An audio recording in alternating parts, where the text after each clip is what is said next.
ಈ cinema start ಆಗಿದ್ದು ನಮ್ಮ ಗುರುಗಳು ಹೇಳಿದ್ದು ಒಂದು ಮಾತಿಂದ. ಅಂದರೆ ಟಗರು ಕಂಪ್ಲೀಟ್ ಆದಮೇಲೆ ಸರ್ ಒಂದಿನ ನನಗೆ ಬೇಸಿಕಲಿ ಸರ್ಗೆ ಉತ್ತರ ಕರ್ನಾಟಕದ್ದು ನಾವು ಕಡ್ಡಿಪುಡಿ ಒಂದು ಬಿಟ್ಟು 3 ಸಿನಿಮಾದಲ್ಲಿ ಉತ್ತರ ಕರ್ನಾಟಕದ ಕನೆಕ್ಷನ್ ಇರ್ತಿತ್ತು ಸರ್ಗೆ. ಆ ಮಾತಲ್ಲಿ ನಿಮ್ಮ ಭಾಷೆ ಸಿನಿಮಾ, ನೀನೇ ಅಲ್ಲೇ ಬೆಳೆದಿದ್ಯಾ, ಅಲ್ಲಿ ಸಿನಿಮಾ ಮಾಡೋವಿ ಅಂತ ಹೇಳ್ದಾಗಿಂದ ಸ್ಕ್ರಿಪ್ಟ್ ಸ್ಟಾರ್ಟ್ ಆಗಿದ್ದು. ಸ್ಕ್ರಿಪ್ಟ್ ಮುಗಿದ ಮೇಲೂ ಸಹ ನಾನು ಸರಿಗೆ ಕೊಟ್ಟೆ. ಅವಾಗ ಸರ್ ಇದನ್ನು ಅಪ್ಲೈ ಮಾಡ್ಕೊಂಬ ನೋಡೋಣ ಅಂದರು. ಮುಗಿದ ಮೇಲೆ ಸರ್ಗೆ ತೋರಿಸಿದ ಮೇಲೆ ಆ್ಯಕ್ಚುಲಿ ನನಗೆ ಖುಷಿಯಾಗಿದ್ದು ಅಲ್ಲೇ ಸರ್. ಅಂದರೆ ಸರ್ಗೆ ತೋರಿಸೋವರೆಗೂ ತುಂಬ ಭಯ ಇದ್ದೇ ಇತ್ತು. ಇವತ್ತೇನು ಸ್ಟಾರ್ಟಿಂದ ಎಂಡ್ವರೆಗೂ ಇದ್ದಾರೆ.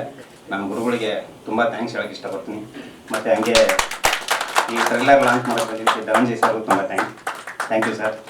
ಮತ್ತು ನನ್ನ ಇಡೀ ಟೀಮ್ ಚರಣ್ ಸರ್, ಶಿವು ಮತ್ತು ನಮ್ಮ ಎಡಿಟರ್ ಎಲ್ರಿಗೂ ತುಂಬ ಥ್ಯಾಂಕ್ಸ್. ನಮ್ಮ ಆರ್ಟ್ ಡೈರೆಕ್ಟರ್ ಮತ್ತು ಎಲ್ಲ ನಿವಿಷ್ಕಾ ಪಾಟೀಲ್ ಮತ್ತು ಆರ್ಟಿಸ್ಟ್ ಎಲ್ಲರಿಗೂ ತುಂಬ ಥ್ಯಾಂಕ್ಸ್. ನಿಜ ಕತೆ ಅಲ್ಲ ಸರ್, ಕಾಲ್ಪನಿಕನೇ. ಅಂದರೆ ಸೋಮ ಅನ್ನೋ ಒಂದು ಕ್ಯಾರೆಕ್ಟರ್ ಇಟ್ಕೊಂಡು ಮಾಡಿರೋದು ಕತೆ. ಬಟ್ ನಮ್ಮ ಎಲ್ಲರೊಳಗಡೆನೂ ಒಬ್ಬ ಸೋಮ ಇರ್ತಾನೆ.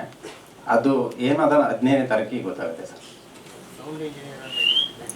ನನ್ನ ಸಿನಿಮಾದಲ್ಲಿ ಹೀರೋ ಸೌಂಡ್ ಇಂಜಿನಿಯರ್ ಅಲ್ಲ ಸರ್. 3 Idiots ಅಂತ ಸಿನಿಮಾ ಇದೆ, ಅವ್ರು 3 Idiots ಆಗಿರಲ್ಲ ಸರ್. ಹಂಗೆ ಎಕ್ಸಾಂಪಲ್ಲು ಅಂದರೆ ಸೋಮ ಸೌಂಡ್ ಇಂಜಿನಿಯರ್ ಅಂದ್ರೆ ಸರ್, ಸೌಂಡ್ ಇಂಜಿನಿಯರ್ ಅನ್ನೋದು ಏನಕ್ಕೆ ಇಟ್ಟಿದ್ದೀನಿ ಅಂತ 15ನೇ ತಾರೀಕಿಗೆ ಗೊತ್ತಾಗುತ್ತೆ ಸರ್. ಅದ್ರ ರಿವೀಲ್ ಮಾಡಿದರೆ ಸ್ವಲ್ಪ ಕಂಟೆಂಟ್ ಹೋಗುತ್ತೆ ಅನ್ನೋ ಉದ್ದೇಶಕ್ಕೆ ಅದನ್ನು ಹೈಡ್ ಮಾಡಿದ್ದೀನಿ ಸರ್, ಅಷ್ಟೇ. Sir thank you sir. ಇಲ್ಲ ಸರ್, ತಂದೆ ಮಗನ ಬಾಂಡಿಂಗ್ ಬಿಟ್ಟು ಬೇರೆ ಏನೆಲ್ಲ ಎಲಿಮೆಂಟ್ಸ್ ಇದೆ ಸರ್? ಅಂದರೆ ಆ ವಿಷಯನೂ ಕನೆಕ್ಟ್ ಇದೆ ಸರ್ ಸಮಾಜದಲ್ಲಿ. ಅಂದರೆ ಒಂದು ಸೋಮ ಅನ್ನೋ ಕ್ಯಾರೆಕ್ಟರ್ ಅಂದರೆ ಈಗ ಒಬ್ಬ ವ್ಯಕ್ತಿ ಒಂದೇನೆ ನೋಡಲ್ಲ ಸರ್, ಸಮಾಜದಲ್ಲಿ ಎಲ್ಲ ಘಟನೆಗಳು ನನಗೆ ಕನೆಕ್ಟ್ ಆಗುತ್ತವೆ. ಆ ಥರ ಒಂದು ಹೇಳೋಕ್ಕಾಗಲ್ಲ, ಎಲ್ಲನೂ ಇದೆ ಸರ್.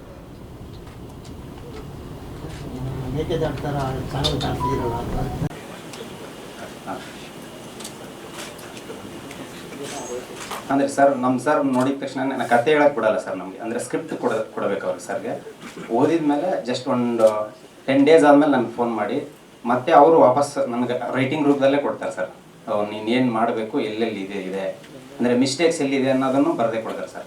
ಅದನ್ನು ನೋಡಿ ನಾನು ಮತ್ತೆ ರೀರೈಟ್ ಮಾಡಿ ಅವ್ರಿಗೆ ಇನ್ನೊಂದು ಸರಿ ಹೇಳಿದಾಗ ಅದು. ಎಲ್ಲರಿಗೂ ನಮಸ್ಕಾರ. ಸೂರಿ ಸರ್ ತುಂಬ ಥ್ಯಾಂಕ್ಸ್ ಸರ್. ಧನಂಜಯ್ ಸರ್ಗೆ ಥ್ಯಾಂಕ್ಸ್ ಹೇಳಕ್ಕೆ ಇಷ್ಟಪಡ್ತೀನಿ.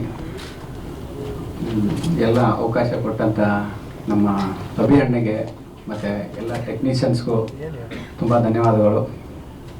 ನಮ್ಮ ಪ್ರೊಡ್ಯೂಸರ್ ಕ್ರಿಶ್ ಸರು, ಮಾಸ್ತಿ ಅಣ್ಣ, ನಮ್ಮ ದೀಪಣ್ಣ, ಶಿವಸೇನಾ ಬ್ರದರು ತುಂಬ ಕೆಲಸ ಮಾಡಿದ್ದಾರೆ. ಮತ್ತು ಏನಾದರೂ ಕ್ವಶನ್ ಕೇಳಿ. ಸೋಮ ಅನ್ನೋ ಒಂದು ಪಾತ್ರ ಸರ್, ಒಂದು ದುರಹಂಕಾರದಲ್ಲಿ ಮೆರಿತಾರಂಥ ಹುಡುಗ, ಅವನ ಲೈಫಲ್ಲಿ ಏನಾಗುತ್ತೆ ಅನ್ನೋದೇ ತೋರಿಸಿರೋವಂಥದ್ದು. ಸರಿ, thank you so much sir.